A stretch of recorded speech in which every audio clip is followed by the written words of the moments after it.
Hello, my name is Kleinebrahm, and in my dissertation, Future Residential Energy System Design, I examined how energy demand in the residential building sector is changing, and what this means for our energy system.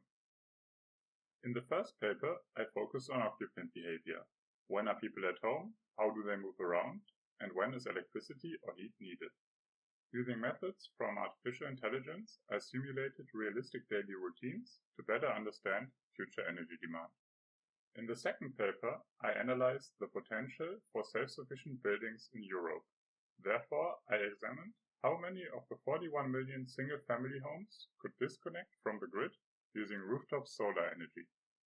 In the third paper, I further developed a planning tool for cities enabling municipalities to design their energy systems in a climate-neutral way and in alignment with national targets.